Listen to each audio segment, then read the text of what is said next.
बिस्मिल्लाहिर्रहमानिर्रहीम। अभी हमने थोड़ी देर पहले पढ़ा था फ़ाइल हायरार्की स्ट्रक्चर को। अब हम थोड़ा सा उसका जो प्रैक्टिकल हैंड्स ऑन है वो ज़रा देखेंगे, कमांड्स रन करके देखेंगे कि क्या है। अपनी मशीन को स्टार्ट करते हैं। अच्छा, स्टार्ट करने से पहले मैं सेटिंग्स पे जाऊंगा, चूँकि हमारा इंटरनेट नहीं चल रहा था तो मैं सेटिंग्स पे जाके नेटवर्क पे जाऊंगा और यहाँ पे हम इस नेटवर्क को नेट करेंगे। पहले हमने इसको ब्रिज अडॉप्टर किया था, अब मैं नेट करूँगा। मैं नेट इस वजह से कर रहा हूँ ताकि मेरी मशीन के ऊपर इंटरनेट आना शुरू हो जाए। एक्चुअली ये मेरा जो करंट अडॉप्टर है ये उसी के नेटवर्क को राउट करेगा मेरे पास। एडवांस में जाके देखें तो ये आपको दिखा रहा है कि ये पोर्ट फॉरवर्डिंग भी इनेबल करता है अगर आप करना चाहें। ओके करते हैं, मशीन को स्टार्ट करेंगे। अब जो ही हम मशीन को स्टार्ट करेंगे तो थोड़ी देर में हमारे सामने ये मशीन आ जाएगी। अच्छा, तो अब आप मशीन स्टार्ट होते हुए सबसे पहला काम हमने लॉगिन करना है। और लॉगिन के लिए हमारे पास यूज़र, अगर आपको याद हो, जो हमने बिल्ड किया था, जो हमने बनाया था ड्यूरिंग द इंस्टॉलेशन, वही यूज़र इस्तेमाल करेंगे और वो यूज़र बाबर के नाम से है और बाबर के साथ मैं अपना पासवर्ड दूंगा। अच्छा, पासवर्ड दे के हम अपनी मशीन के ऊपर आए हैं तो सबसे पहले गौर करें, यहाँ पे आपका आइकन ये नेटवर्क का, ये राइट साइड पे ये आपको नज़र आ रहा है। इसको मैंने क्लिक किया और ये आपको यहाँ पे कनेक्टेड नज़र आ रहा है। हम ज़रा फायरफॉक्स ब्राउज़र को खोलते हैं तो हो सकता है इस पर कोई वेबसाइट खुले। मैंने वैसे अपनी वेबसाइट थी उसको शायद खोला होगा। लेट मी सी रीसेट। हाँ जी, ये मेरे एक पोर्टल छोटा सा है, खैर आ गया। इसको मार्केट करना मकसद नहीं है, लेकिन जस्ट टू सी कि हमारा इंटरनेट चल रहा है। Internet is working fine on my machine. ठीक है जी। अच्छा, अब मैं फ़र्स्ट टाइम क्योंकि टर्मिनल इस पर खोलेंगे और मैं चाहूँगा कि टर्मिनल खोल के भी देखें चीज़ें। टर्मिनल खोलने के बगैर हम फाइल को एक्सप्लोर करके भी देखेंगे। तो यहाँ पे मैं अपने पास राइट क्लिक करूँगा। मैंने किया है राइट क्लिक और यहाँ पे मेरे पास ऑप्शन है ओपन इन टर्मिनल। अब अगर आप गौर करें तो इस मशीन के ऊपर हमारे पास, टर्मिनल को मैं ज़रा फुल स्क्रीन करता हूँ और मैं आपके लिए थोड़ा सा जूम इन भी करता हूँ। तो अगर आप गौर करें तो ये मेरी मशीन का यूज़र @ मशीन का नाम है क्लाउड डेव टेक्नोलॉजीज़। और ये बता रहा है कि इस वक्त करंटली ये किस फोल्डर के अंदर मौजूद है, ब्लू कलर में। और $साइन का मतलब ये है कि ये एक आम यूज़र से काम कर रहा है। हमारे पास मल्टीपल यूज़र्स मौजूद होते हैं सिस्टम में, हम यूज़र के सेक्शन में पढ़ेंगे, लेकिन ये याद रखिएगा कि $साइन आम यूज़र, जो कि मेरा यूज़र है जिसका नाम है बाबर, उससे काम कर रहा है। और अगर ये डॉलर के बजाय हैश होगा तो इसका मतलब है ये एडमिनिस्ट्रेटर यूज़र से काम कर रहा है। खैर, मैं इसको -, करूँगा, -L करूँगा तो इसने मुझे दिखाया कि डेस्कटॉप पे इस वक्त कुछ नहीं है। CD स्पेस $, करके हम जाते हैं बैकग्राउंड में, तो हम -, -L करेंगे तो ये हमें मेरा जो होम फोल्डर है, यूज़र है बाबर का फ़ोल्डर, उसके अंदर मौजूद डायरेक्टरीज़ आपको सारी यहाँ पे दिखा रहा है। इत्तफाक से सारी डायरेक्टरीज़ इसके अंदर मौजूद हैं। मैं इससे ज़रा CD डबल डॉट करके एक और पाथ बैक पे जाऊँगा तो अब अगर मैं -L करूँ तो ये मुझे होम डायरेक्टरी का दिखा रहा है। वापस करें और -L करें तो अब हम बेसिकली उसी लोकेशन पे आ चुके हैं जो मैंने आपसे एक्सप्लेन किया था थोड़ी देर पहले स्क्रीनशॉट में कि हमारे पास कौन कौन सी डायरेक्टरीज़ हैं। अच्छा जी, अब हम ज़रा बिन की डायरेक्टरी पे जाते हैं सबसे पहले और एक दफ़ा -L करके देखते हैं तो हमारे पास ज़्यादातर फ़ाइलें यहाँ पे ग्रीन कलर की आपको नज़र आएंगी, जैसा कि मेरी स्क्रीन में आपको ग्रीन नज़र आ रही हैं। ग्रीन का मतलब ये है कि ये सारी बाइनरी फाइल्स हैं। किसी और ऑपरेटिंग सिस्टम की अगर हम बात करें, जिस तरह वहाँ पे .exe या कुछ और फाइलों के नाम होते हैं, यहाँ पे exe टाइप की एक्सटेंशन नहीं होती। यहाँ पे आपके पास ये कलर आपको बताता है कि ये फ़ाइल है, डायरेक्टरी है या लिंक फ़ाइल है। लाइट ब्लू हमने पहले भी देखा था कि ये आपके पास लिंक फ़ाइल है और जिस फ़ाइल का नाम डैश से स्टार्ट हो और ये 10 आपके पास जो करैक्टर्स हैं, पहला करैक्टर डैश हो तो इसका मतलब है कि ये आपकी फ़ाइल है।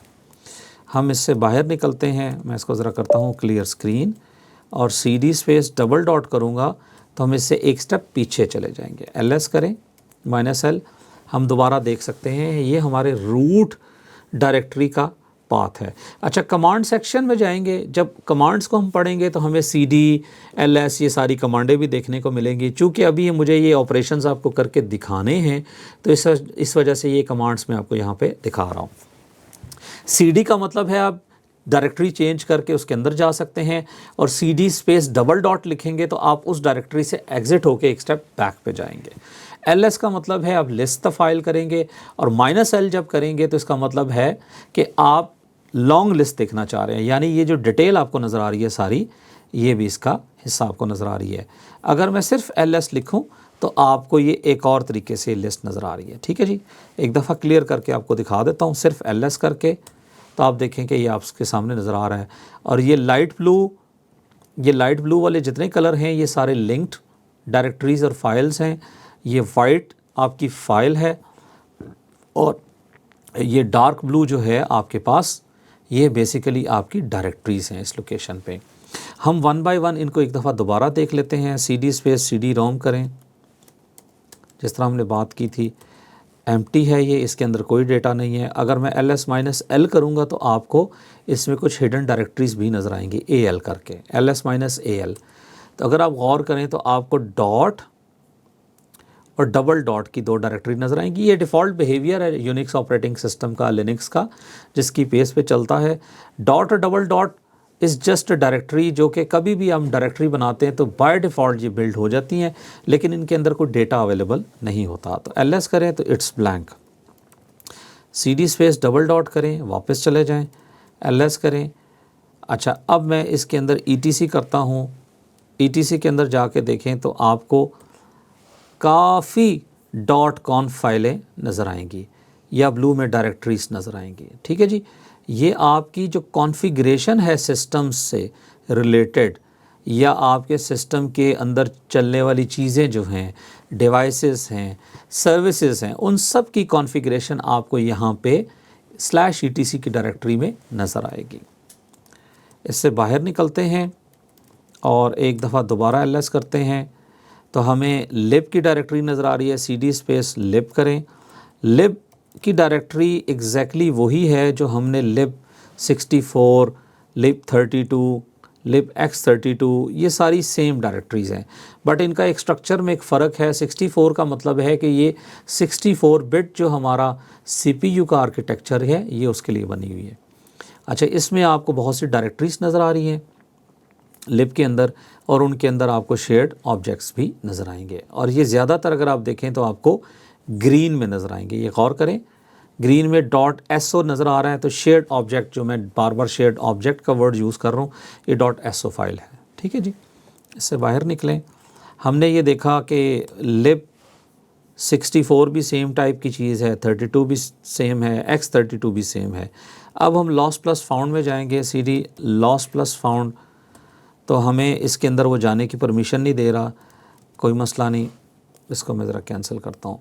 अच्छा जी, CD स्पेस LS कह रहा हूँ, MNT करें तो ये हमें MNT के अंदर जाने की परमिशन दे रहा है, बट इट्स ऑल्सो एम्प्टी।